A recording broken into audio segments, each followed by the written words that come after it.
If you own a Shimano Di2 group set and don't own one of these, then stick around because you're probably going to find this very useful.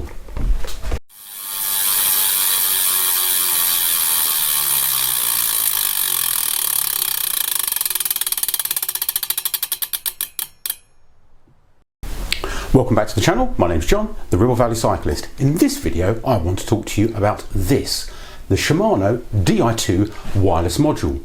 What is it? What does it do? And do you need one? So today we're going to look at the main questions. What is the Shimano Di2 Wireless Module? How do you fit one of these onto a bike? What information would this little thing send to your mobile phone? But most importantly, what will this give you while you're out on your bike? So first question, what is the Shimano Di2 Wireless Module? Simple. It's a clever little gadget that connects inline to your existing Shimano Di2 group set and gives it both ANT+ and Bluetooth connectivity, which basically means you can then connect it wirelessly to either your head unit or your mobile phone and get real-time information directly from the group set and unlock additional features and functionality. Right, so let's take it out of the box and take a closer look at what it is. Right, so let's crack it open and see what's inside the box. If I'm being totally honest with you, I think this is going to probably be the most boring unboxing you have ever seen. Okay, so we have got lots of paperwork, instruction manuals and warranties, and we have the actual module itself, which, as I was saying earlier, sits in line. There it is. There is not a lot to look at. And some little clips that allow you to clip it in line to like a brake cable or a hydraulic hose. Right, okay, so now let's take a look at how you fit this to the bike. Okay, so how do you fit one? Trust me, it does not get any easier than this job. And you could be the worst mechanic in the world, you can still do this job. It's that easy. You are going to need, obviously, the module. Now, depending on where you want to put this thing, there are various places you can put it on your bike. We'll discuss that a bit further in a minute, but you are going to need either, your Allen hex keys or Torx keys, depending on whereabouts on the bike you put it.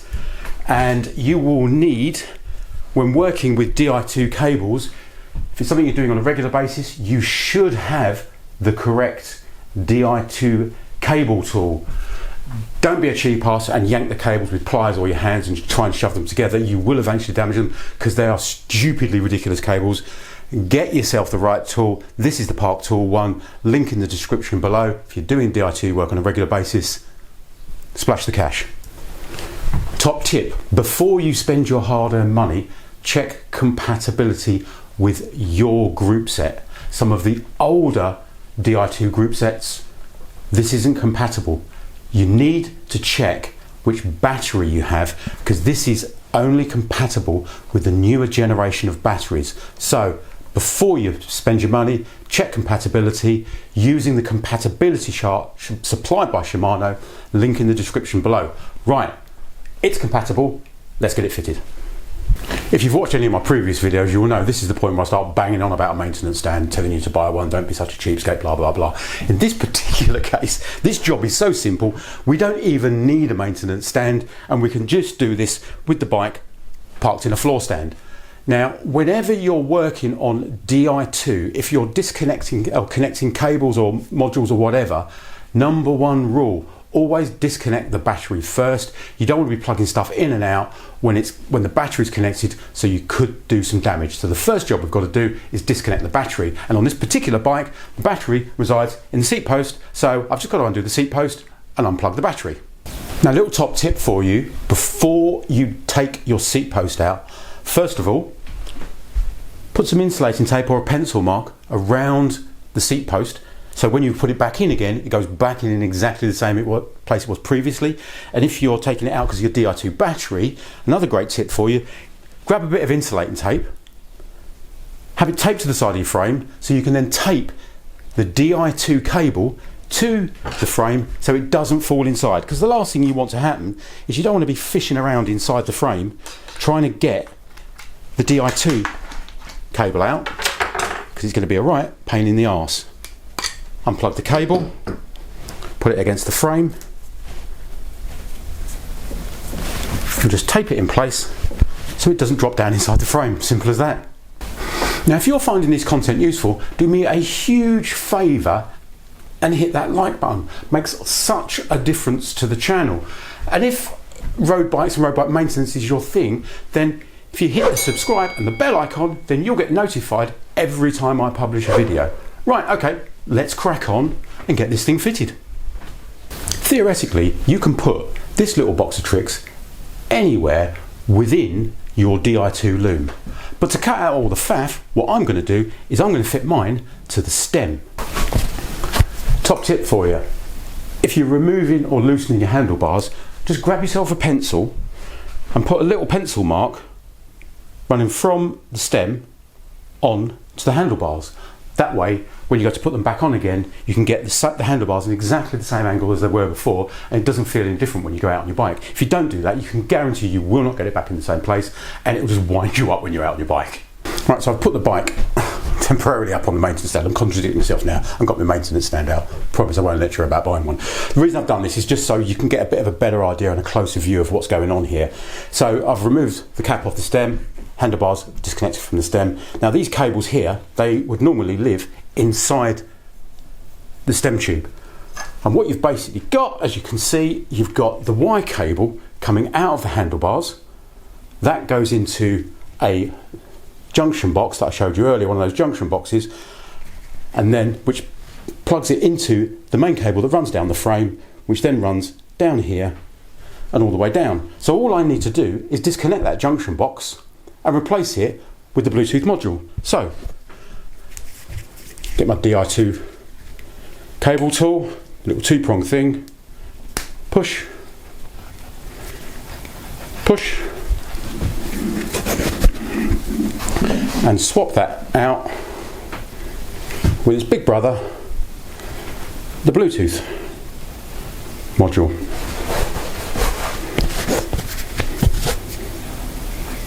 And get my cable tool and click that back in place. And this rule applies whether you're doing it here or, as I say, in the on the battery or wherever you want to put it. There you go, that's now clicked in place. So all I now need to do is put all this back together, reconnect the battery on the seat post, put the seat post back in, and then go to the next step. Got my battery reconnected, got my seat post back in, handlebars back in place, rear line using my little pencil mark. The next step is to get the head unit and the group set talking to each other through the new Bluetooth adapter. Now, there was a time in the early life of products like Garmin where you could justify making a whole video for this simple task, but it's just not justified anymore. They're so slick at it, they've got it dialed in, and it's so easy to do. So I'm not going to go into a great deal of detail in it because you'll just work it out on your own. It's pretty obvious stuff. Give the group set a tap on the lever to wake the group set up, turn your head unit on. Once your head unit's booted up, all you're doing, sensors, add sensor, scroll, Di2, it will search for Di2. As long as you've woken the group set up and you've wired it up correctly, it will just connect. Once it connects, it will say to you, do you want to set up a page specifically for the head unit, for Di2? Thoroughly recommend you do that, saves you going back in and doing it later on. It will build that page for you and put in all the main things that you may be interested on a page within your head unit. Right, okay, once we've done that, the next thing to have a look at is what this can do for us on the cockpit. One of the great benefits of adding the Bluetooth adapter to your Di2 group set is the ability to control various components through the hidden buttons on the top of your Di2 shifters. Now, most Shimano Di2 group sets nowadays have hidden buttons in the top of the shifters, yet you will find some of the very early ones didn't have them, and unfortunately the new 105 doesn't have the hidden buttons because there's batteries in that place. But the vast majority of modern ones, the Ultegra and the Dura Ace, have those hidden buttons in the top of the shifters. Now, you can do the obvious things with these, like press them left, press them right, and it scrolls left and right through the screens on your head unit, which is fantastic, and it saves you having to muck around with buttons or swipe the screen left and right. But what a lot of people don't realise is you can also use those buttons to do various other things with various other components. So for example, you can program not only the single click but the double click and the click and hold. So you can do a double click to turn on your Garmin Viera light, for example, or you can press and hold the right one and it will take you to your map navigation page on your head unit, and you can press and hold the right one and it will take you to the Di2 screen on your head unit. So most modern head units allow you to do the programming of those levers through the head unit. However, if you've got a more basic head unit or you've got one of the older head units and it doesn't give you that functionality, don't panic, because you can also do some of this programming through the app, and we'll be looking at that a little bit later. But now let's have a look at what it gives us on the head unit. So Di2 shifter buttons, great, but it's a bit of fun, a bit of a gimmick. One of the main reasons that people buy this adapter is to get real-time information from the group set via the Bluetooth adapter to their head unit, and that's what we're going to look at next. So let's go through my screen and I'll tell you what I've got on mine. First of all, we all know somebody that's been out on their bike, that's got a Di2 group set, and then all of a sudden they pipe up, oh, my Di2's gone flat. But in all fairness, it's easy to do. I can't remember the last time I charged this bike. Genuinely, I cannot remember. And it's at 80%. The battery lasts for so long that people just forget about it. And that's when they get caught out, and that's when it goes flat. So at the very top of my screen here is percentage of battery life of my Di2 battery, 80%.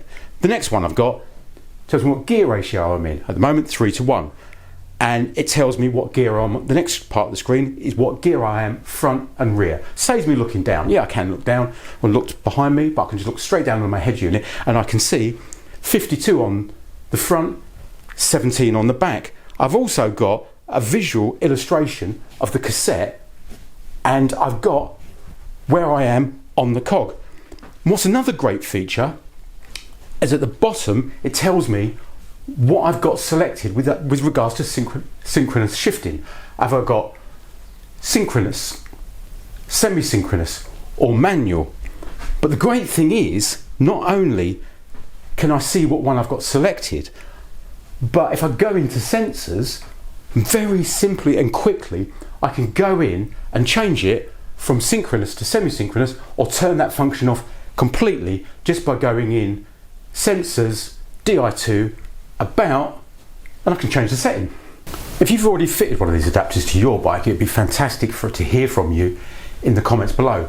What features and benefits have you found when using one of these that I've not mentioned? Stick a comment below, it'd be really good to hear from you. Another great tool that Shimano offers is this. That is the eTube app, and you can use this for various things on your group set. You can use it to program your shifter buttons. You can change your semi-synchronous, full synchronous shifting. You can adjust all the trim. There's a myriad of things that you can do with this app. So to download the app, go to obviously the Play or the App Store and just download the Shimano eTube app. You will need to register it. Once you've registered, you then can connect your bike to the app, and that's really, really simple. What you do, press and hold the A button on your where your charging port is. It will either be on your down tube or on your bar end. Press and hold the A button until the red and green lights flash rapidly in succession. What you then do, you click connect on the app, and then your phone will then synchronize with the bike. Once you've done that, you can then take advantage of the various features that the app offers, and let's take a look at those now. So the first screen is update. Looks something like that. And what this will do is it will check every single component on your group set and check to see which firmware you're running. If you don't know what firmware, it's a pretty common word nowadays, but if you don't know what it means by firmware, that's basically the software in the component that controls that particular component. So if, for example, they'd found a bit of a glitch or a problem with the rear derailleur or one of the shifters, and everyone was having the same problem, and it was a programming issue with that particular component, what they will do is they will overcome that by rewriting the firmware on that particular component. And then when you do a firmware update, you will then be able to download and update every single component on your bike to make sure that you are running the very latest firmware on every part. That is a really important one. You can pretty much guarantee when you do this, when I did it, every single component needed a firmware update. Top tip for you on that firmware update thing, take it from an old IT guy. Don't just hit the blanket update all. My advice to you, if you're doing a firmware update on the components, go through and do them one at a time rather than hitting the blanket update all. The last thing you want to happen is some communication breakdown, the connection gets lost in the middle of updating the firmware, and then boom, the component's dead. Just do them one at a time. It's a safer way of doing it. The next section within the app is the customize bit, and this is where it gets really clever and geeky. What you can do in this section, some of the components, you can adjust their specific settings. So for example, on the front derailleur, you can do S1 and S2 synchronous shifting. You can select which one you're doing. Also known as full synchronous and semi-synchronous shifting. This is where when you go a certain way up the cassette on the back, it drops it up and down on the front. And then you can do other stuff like minor adjustments on the rear derailleur, and also in the customize section you can then go in and you can customize those buttons. You know, I was saying earlier about going into the headset and adjusting the buttons on the headset, but if your headset hasn't got that functionality, well, you can do that through here as well as having a muck around with your wireless settings and your Ant Plus settings. Now, Di2 is a fantastic bit of kit and it just tends to work stuff out. But from time to time, you'll find that it struggles, and this can be, down to the geometry of your frame, the size of your frame, the way your frame's laid out, or whatever. So in the maintenance section, that's a really cool section because you can go in there and you can adjust stuff for the rear derailleur. So what you might find is no matter what you do or what you try, the rear derailleur just continually won't find the correct place, its endpoints, for example. So what you can do in the maintenance section, you can adjust the derailleur adjustment, the trim of the adjustment on both the front and the rear derailleurs. One of the tricky bits of the app is there is so much that you can do in it. So there's a great section, little light bulb on the left hand side, and what that will allow you to do is go into a help section, and in the help section you can then go in, what I think it's doing, I think it's just basically pulling the information down from a PDF, but it allows you to go through each individual function and learn a bit more about that function and how that is in relation to the app. So the help section, thoroughly recommend you take a look at that bit. Now in my next video, I'm going to be unboxing that. That should make for a good video. If you haven't done so already, I recommend you subscribe. In my last video, I addressed all the myths about headset replacement and what you should and shouldn't really do. Well worth checking out that video. That's one up there. That one down there is my video on the top 10 things I take on every bike ride. Thanks for watching.